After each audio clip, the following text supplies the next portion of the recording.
beautiful, lovable angel.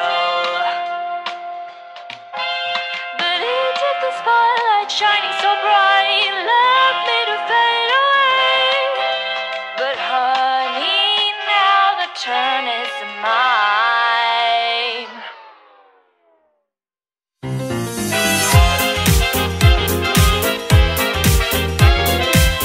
Another story I heard about myself. This one happened in high school. We had this teacher in high school whose kid went to our high school. His name was Mr. McNamara, and his son Jake McNamara went to our high school. He was a sophomore when I was a senior, so he was 2 years behind me. And Mr. McNamara was an asshole. And one weekend, he and his wife decided to leave town, which you should never do if you're an asshole. And Jake McNamara decided to throw a party at the teacher's house. Hooray!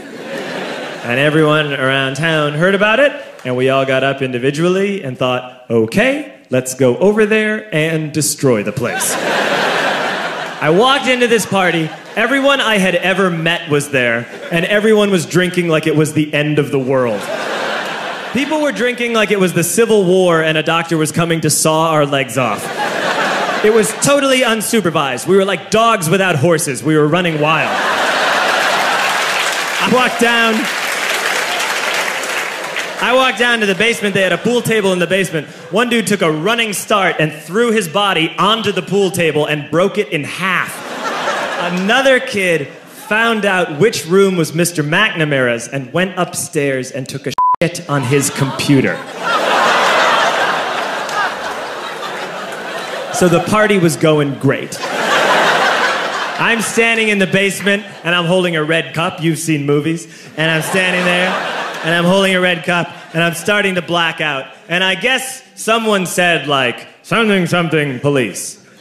And in a brilliant moment of word association, I yell, the police! The police! And everyone else joined in. 100 drunk white children yelling, duh, police. With the confidence of guys who have like already been to jail and aren't afraid of it anymore. You know, that like, I serve my nickel, you come and take me confidence. But white children.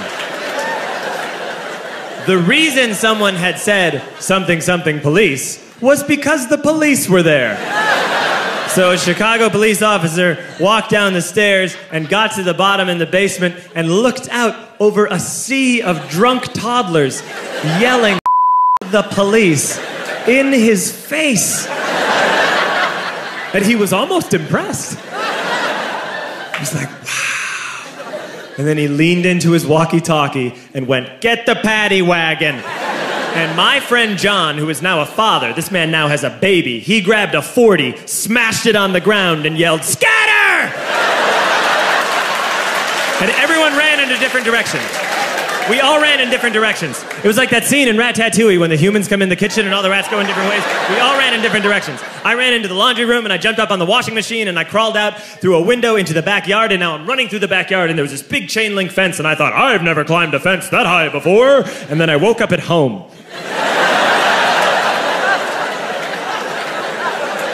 On Monday, I went to school because that's what we did back then. And I'm walking into the school building, and who do I see but Jake McNamara? And he says to me, hey, were you at my party on Saturday? And I said, no. You know, like a liar. And he said things got really out of hand.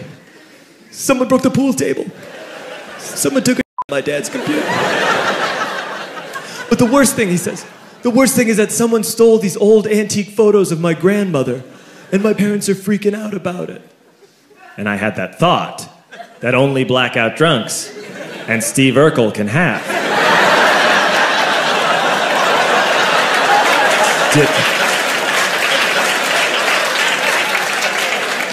Did I do that? I figured, no, I wouldn't have done that. But I was never sure. Until 2 years later. Relax. I'm playing video games with this kid named Alex that we also went to high school with. 2 years later, we've graduated by now. We're playing video games for a couple hours. And then Alex says to me, hey, come here, I want to show you something. And he takes me into his bedroom, and then he takes me into a side room off of his bedroom. Never a good thing to have. And he shows me a tiny room that is covered wall to wall in stolen antique photos from different people's parties over the years.